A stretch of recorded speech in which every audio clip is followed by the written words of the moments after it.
ketika kita menjumpai orang yang mungkin kita sukai, kita mungkin cocok dengan orang itu. Tapi ketika kita bergaul, ketika kita kenal, ketika kita berkomunikasi, ternyata kita menemukan ada bagian yang kita nggak bisa terima. Kenapa?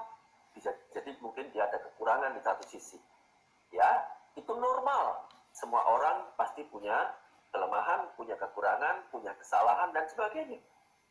Ya, maka itu kita juga menilai diri kita pun juga punya kekurangan. Kita pun juga tidak sempurna. Maka kita nggak bisa menuntut dari orang yang sempurna. Ya, jadi ini alasan yang selanjutnya. Ya, jadi banyak orang-orang yang seharusnya di usia tertentu dia seharusnya sudah menikah. Seangkatan dia, usia teman-temannya, mereka sudah menikah. Ya, meskipun orang belum menikah, ada banyak faktor alasannya. Ada banyak faktor penyebabnya. Tapi bisa jadi juga salah satu alasannya itu adalah karena dia menuntut kesempurnaan.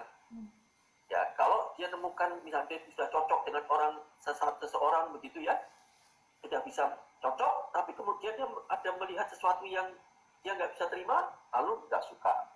Demikian terus ketemu dengan orang-orang lain, membuat akhirnya dia tidak menikah.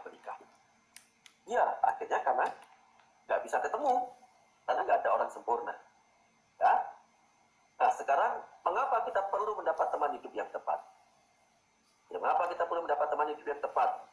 Karena sangat berbahaya sekali. Atau kita akan menghadapi masalah bila kita menikah dengan orang yang tidak tepat. Pimpinan saya 2 minggu yang lalu. Salah pilih teman hidup, ambiar tenan. Artinya, kalau kita bisa memilih teman hidup yang salah, tidak tepat, maka risiko pernikahan kita akan porak-poranda. Risiko pernikahan kita akan hancur. Risiko pernikahan rumah tangga kita akan membuat hidup kita tidak bisa menikmati pernikahan yang baik. Hidup kita akan kacau. Ya, kita mungkin bermimpi-mimpi kita bisa menikah, tapi kemudian impian itu akan hancur, lebur sedemikian rupa. Kenapa? Karena kesalahan pemilihan teman hidup itu, konsekuensinya sangat besar sekali. Jadi, kita bisa salah memilih teman hidup. Ya, artinya Tuhan itu tidak menjodohkan semua orang. Jadi Tuhan menyerahkan pilihan tentang teman hidup yang akan kita nikahi atau yang kepadanya saya akan menikah, itu diserahkan kepada kita. Ya, ada bagian yang harus kita ada tanggung jawab yang harus kita emban di situ. Jadi Tuhan memberikan batasan, Tuhan memberikan prinsip-prinsip, Tuhan memberikan kriteria. Tetapi kita mencari, kita melakukan bagian kita, sehingga kita mendapatkan memilih teman hidup. Dan pada waktu pencarian itu, kita bisa salah memilih. Kenapa bisa salah memilih? Seperti 2 minggu yang lalu saya sudah menyampaikan di webinar saya. Bisa salah memilih karena bisa jadi karena kita hanya tergantung mendasarkan dari perasaan cinta saja. Perasaan suka saja, perasaan cocok saja. Hanya perasaan karena saya diperhatikan oleh dia saja. Hanya dia yang paling mengerti hidup saya. Sehingga saya jatuh cinta kepada dia. Atau bisa jadian atau menikah gara-gara kenapa? Karena sering dekatan terus. Kemana-mana berdua terus. Sehingga menjadi TTM. Teman tapi mesra. Sehingga kemudian jadian akhirnya sampai menikah. Ya, nah ini bisa berbahaya. Ya, bisa menimbulkan kesalahan memilih teman hidup. Yang selanjutnya, mengapa kita perlu mendapat teman hidup yang tepat? Karena pernikahan yang akan kita jalani itu, apakah Anda dan saya, teman-teman, pasti akan merindukan, pasti akan menginginkan pernikahan yang akan kita masuki itu akan berumur panjang, kekal, sampai maut memisahkan. Seperti janji pernikahan ketika peneguhan di dalam gereja. Bukankah begitu? Ketika sakit, sehat, miskin, kaya, dan sebagainya, tetap akan bersama-sama sampai kakek nenek sampai kemudian meninggal. Ya, dan itu panjang sekali waktunya kalau Tuhan mengizinkan pernikahan itu puluhan tahun akan dijalani. Ya, meskipun ada pernikahan yang hanya dijalani hanya hitungan hari, hanya hitungan mungkin bulanan dan sebagainya. Tapi kalau Tuhan mengizinkan pernikahan itu kita jalani bertahun-tahun, puluhan tahun, maka pernikahan itu panjang.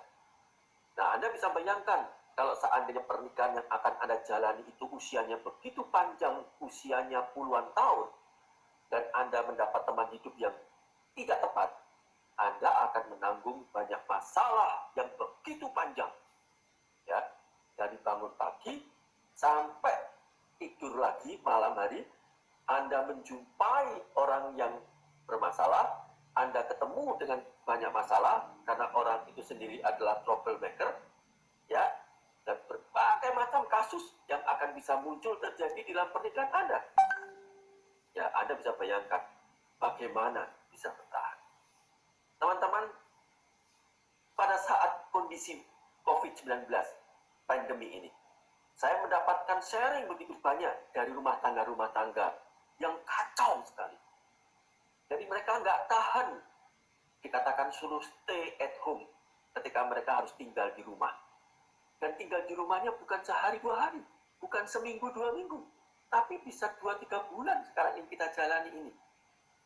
Ya, ada suami istri yang sudah renggang hubungannya, komunikasinya sudah begitu buruk, ya, sehingga tapi mereka masih di dalam rumah, mereka sudah masih satu rumah, dan mereka pisah ranjang, ya.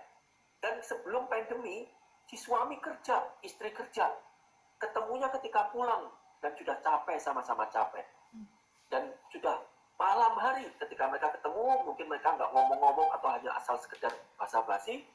Setelah itu mereka tidur, lalu kemudian besok pagi kerja lagi, dan mereka menjalani pernikahan seperti begitu.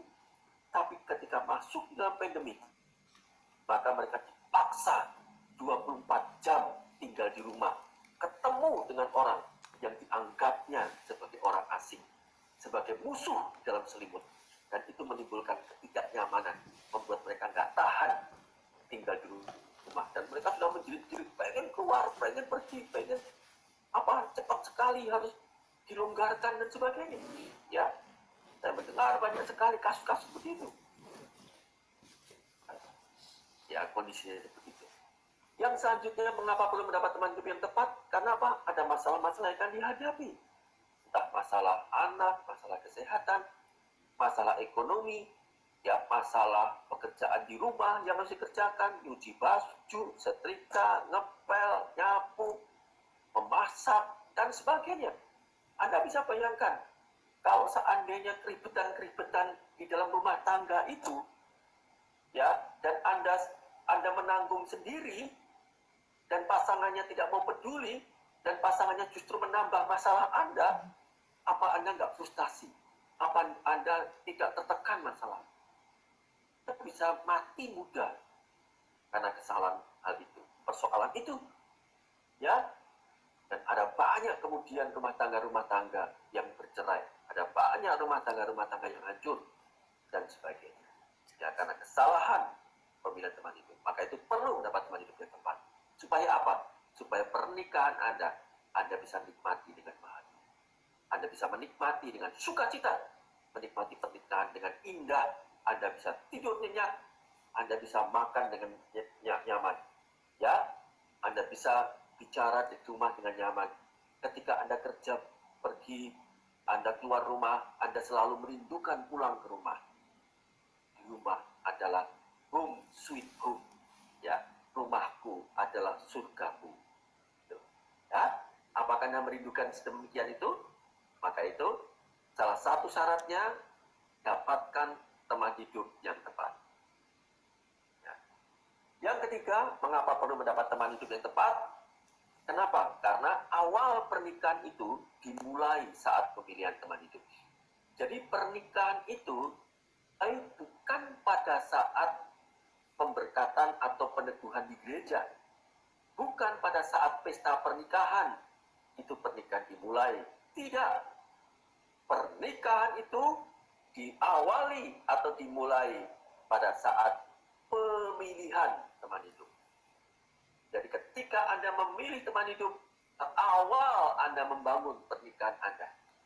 Ya. Jadi kualitas pernikahan Anda akan Anda nikmati atau tidak tergantung salah satunya adalah bagaimana Anda memilih teman hidup tepat atau tidak. Mendapatkan pernikahan yang bahagia, maka sekali lagi Anda harus mempertimbangkan teman hidup macam apa yang Anda akan pilih. Ini Anda penting sekali. Yang keempat, mengapa perlu mendapat teman hidup yang tepat? Karena kalau kita salah mendapat teman hidup yang salah, maka dampaknya bukan hanya pada pasangan itu sendiri, bukan hanya kepada orang yang menikah, tetapi juga dampaknya kepada anak-anak. Bukankah ada banyak anak-anak bermasalah karena kehidupan buruk orang tuanya? Orang tuanya konflik, orang tuanya kemudian bertengkar, orang tuanya kemudian mungkin ada yang saling berselingkuh, orang tuanya berkhianat, dan sebagainya. Membuat kemudian anak-anak itu merasa tidak aman tinggal di rumah. Karena tempat di mana mereka berteduh di dalam rumah tangga itu justru sudah porak-poranda. Sehingga anak-anak kemudian bermasalah psikis, secara mental, bahkan kemudian secara fisik. Nah, saya mendengar juga, saya juga sering melakukan konseling-konseling kepada anak-anak, kepada remaja-remaja, kepada pemuda-pemuda. Dan anak-anak ini produk-produk dari keluarga-keluarga bermasalah. Ya, sehingga dampaknya kepada keluarga besar, menimbulkan persoalan di keluarga besar, menjadi persoalan di gereja. Banyak perceraian-perceraian terjadi di gereja. Hanya persoalannya tidak didata saja. Sebenarnya banyak orang Kristen yang bercerai. Ya, dan banyak teman-teman pendeta yang sharing kepada saya. Mereka menceritakan, mereka mengeluh kenapa karena jemaatnya bermasalah sampai kemudian bercerai dan sebagainya. Dan dampaknya kepada masyarakat. Anak-anak yang melakukan tindakan kriminal, anak-anak yang melakukan kejahatan, anak-anak yang melakukan keonaran di masyarakat, itu juga biasanya produk dari keluarga yang bermasalah. Jadi maka itu, apakah Anda ingin mendapatkan hati? Apakah Anda ingin mendapatkan keluarga yang menjadi tempat aman bagi anak-anak Anda, bagi Anda sendiri juga? Apakah Anda ingin menjaga rasa aman keluarga besar?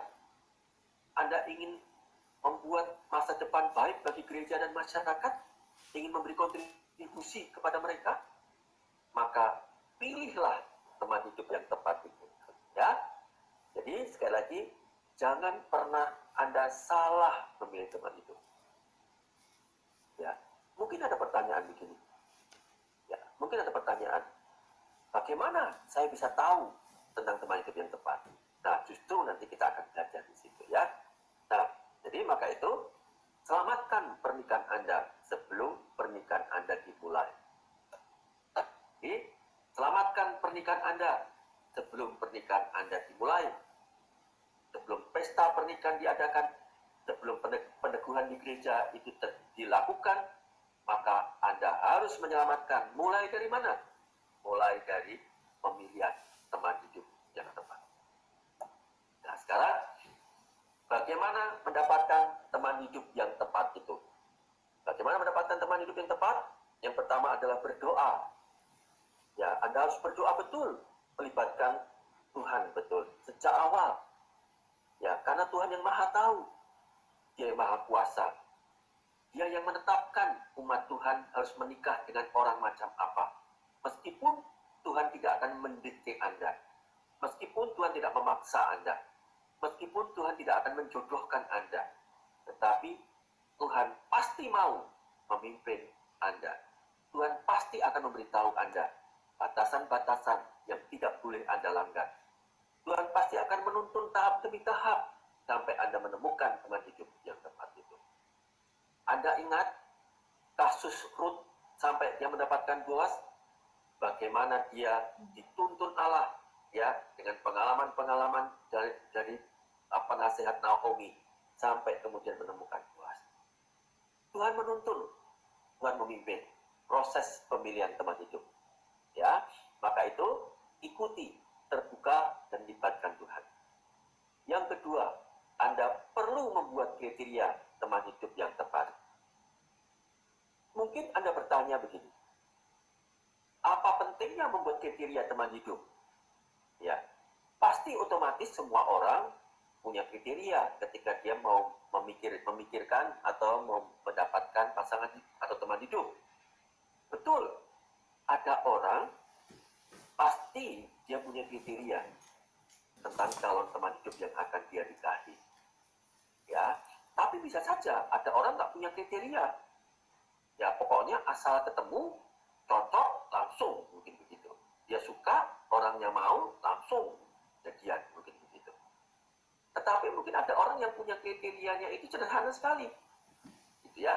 Mungkin tadi kriterianya yang penting orang itu bisa bertanggung jawab. Yang penting orang itu sudah bekerja. Yang penting orang itu PNS. Yang penting orang itu begini. Jadi mungkin orang punya pertimbangan kriterianya sederhana.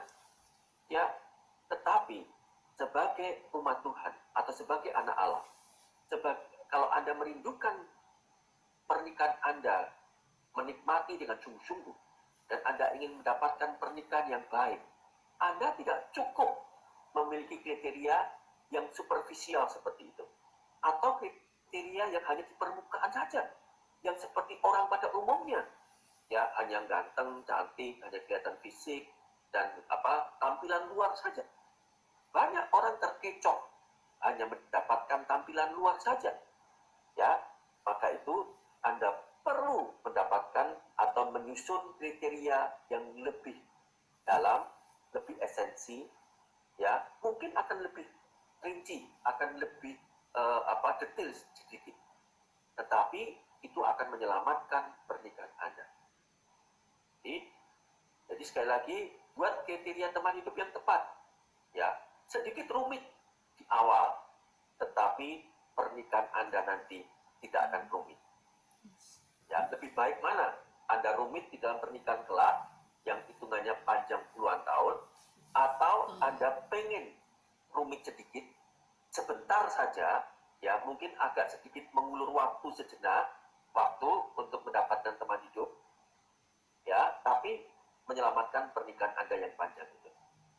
Memang betul, ketika Anda membuat kriteria yang agak lebih detail, tentu pilihannya makin terbatas. Pilihannya pasti juga akan tidak banyak orang yang masuk kriteria itu. Ya, pasti akan terbatas pilihan itu. Bisa mendapatkan teman hidup itu. Ya, asal sekali lagi Anda akan melakukan dengan benar cara-cara tahapan dengan benar dan sebagainya. Ya, kecuali Tuhan menghendaki Anda tidak menikah. Ya, Anda nggak akan mendapatkan teman hidup.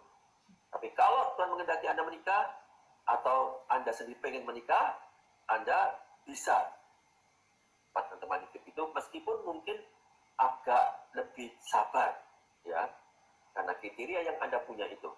Nah, bagi teman-teman pria, pasti lebih banyak kesempatannya untuk mendapatkan teman hidup yang ideal, yang tepat. Meskipun mungkin bagi teman-teman putri, ya, mungkin agak relatif lebih terbatas. Ya, kenapa? Karena di satu sisi kadang-kadang kita melihat di persekutuan-persekutuan atau di tempat-tempat komunitas-komunitas Kristen lebih banyak orang-orang perempuan-perempuan yang taat, yang setia, ya, yang ikut dalam pembinaan. Tetapi laki-lakinya tidak banyak di situ. Tapi bukan berarti tidak mungkin. Dan nanti kita akan belajar lebih dalam. Ya. Nah, yang ketiga adalah konsultasi dengan pemimpin rohani atau orang yang dewasa. Jadi jangan sampai Anda meninggalkan bagian penting ini. Anda tidak cukup hanya mengambil keputusan sendirian. Anda perlu konsultasi. Anda perlu meminta pertimbangan. Anda perlu meminta saran orang yang lebih rohani, yang dewasa, yang sudah mengenal Anda dengan baik, yang netral. Ya. Tadi saya menyinggung tentang Ruth yang diberi rekomendasi, ya, oleh Naomi mertuanya. Hingga akhirnya dituntun tahap demi tahap, sampai kemudian mendapatkan pasangan atau teman hidupnya, seorang yang dewasa, orang yang baik bernama Boaz. Sehingga Ruth menikah dengan Boaz di dalam pernikahan yang begitu bagus. Dan bukan saja menikmati pernikahan, tapi mereka berdua menjadi nenek moyang dari Mesias. Itu luar biasa sekali. Ya, maka itu kadang-kadang untuk mendapatkan teman hidup, kita kadang-kadang mungkin kita mendapat rekomendasi dari orang yang lebih dewasa. Kamu bisa berdoa, doakan orang ini, doakan orang itu, mungkin begitu ya. Nah, karena kita bisa meminta saran kepada orang yang lebih dewasa atau orang yang pemimpin rohani kita, dia bisa merekomendasikan kepada kita untuk mendoakan seseorang. Ya, nah, karena apa? Karena pemimpin rohani dia mungkin punya pemikiran yang netral, punya pengalaman, punya prinsip-prinsip kehidupan yang bisa kita pakai sebagai salah satu pertimbangan untuk menolong kita mendapatkan teman hidup yang tepat itu. Lalu selanjutnya adalah proses pencarian atau penantian. Ya, proses pencarian penantian. Lalu selanjutnya pengenalan. Ya, oke, sekarang saya akan bahas. Nah, lalu kriterianya itu seperti apa? Kriteria yang pertama itu adalah kriteria primer. Ya, jadi ada kriteria primer, ada kriteria sekunder. Kriteria primer itu kriteria yang utama. Ya, kriteria yang pokok, kriteria yang menjadi hal yang kebutuhan bagi semua orang, kriteria yang Allah tetapkan sendiri, kriteria yang tidak bisa dilepaskan dari kriteria yang harus kita punya. Jadi kriteria ini berlaku bagi saya, berlaku juga bagi Anda. Ya, ini tidak ada kaitan dengan kekasan. Ya, secara umum. Ya, nanti ada bagian-bagian yang khas di situ. Jadi kriteria yang pertama itu adalah anak Tuhan. Ya, 2 Korintus 6 ayat 14 dikatakan, janganlah kamu merupakan pasangan yang tidak seimbang dengan orang-orang yang tak percaya. Sebab persamaan apakah terdapat antara kebenaran dan kedurhakaan? Ya.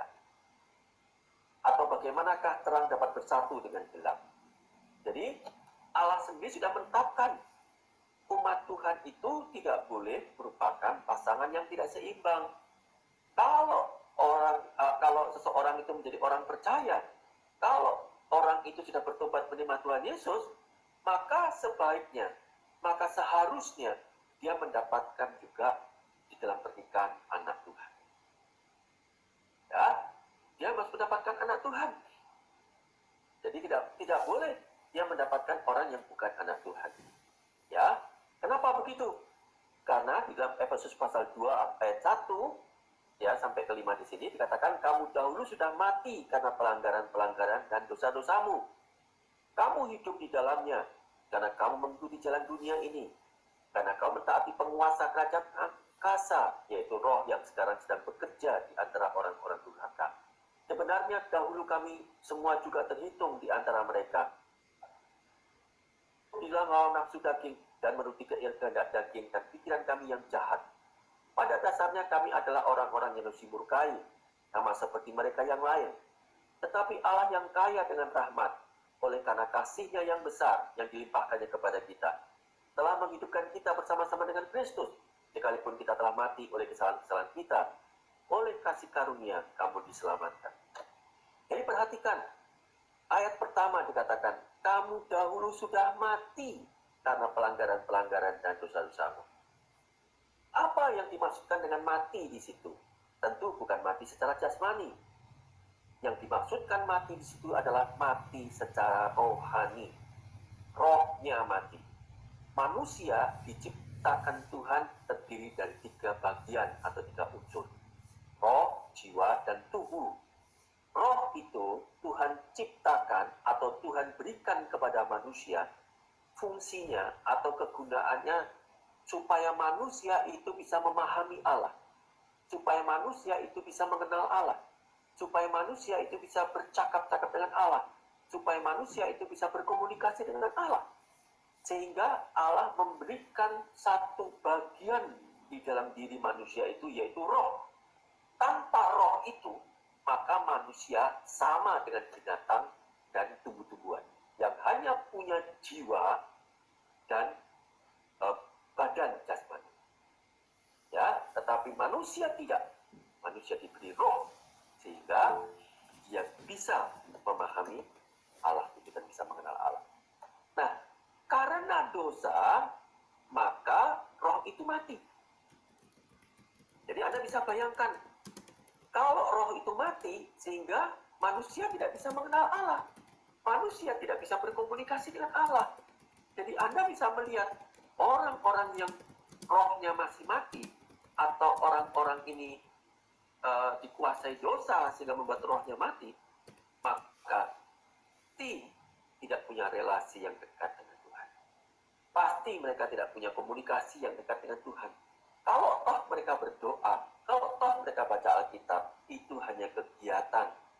Dan bisa saja kemudian rutinitas, kebiasaan, tradisi. Dan tapi mereka secara relasi, mereka nggak dekat dan tidak ada hubungan. Ya, dan Anda bisa bayangkan, kalau seandainya Anda menikah dengan orang yang rohnya mati, dia tidak punya Tuhan, dia nggak kenal Tuhan, dia tidak punya persekutuan dengan Tuhan. Anda bisa bayangkan. Ya, Anda ngajak doa kepada dia nggak punya kerinduan. Anda mau ngajak baca Alkitab, dia nggak punya keinginan. Ya, kalau toh punya keinginan, hanya temporer. Kalau ada krisis, kalau ada masalah, dia nggak akan bisa bertahan begitu. Ya, jadi dalam hal semua hal, Anda selalu mengkaitkan dengan Tuhan. Tapi kalau seandainya tangan Anda rohnya mati, dia belum menjadi anak Allah, bagaimana Anda bisa menceritakan firman Tuhan? Bagaimana Anda bisa diskusi firman Tuhan? Dan sebagainya. Ada banyak nilai-nilai yang berbenturan. Ada banyak nilai-nilai yang nggak bisa sama. Ada banyak ketidaksamaan di dalam nilai prinsip-prinsip firman Tuhan yang Anda punya kalau Anda anak Tuhan dan pasangan Anda bukan. Jadi resikonya besar sekali. Fatal sekali. Dan belum lagi kalau orang rohnya mati, hidupnya biasa berbuat dosa. Ada baca ayat yang kedua dan tiga itu. Hidupnya penuh hawa nafsu daging, pikirannya jahat, dan sebagainya. Dan ancamannya adalah murka Allah. Ya, masuk di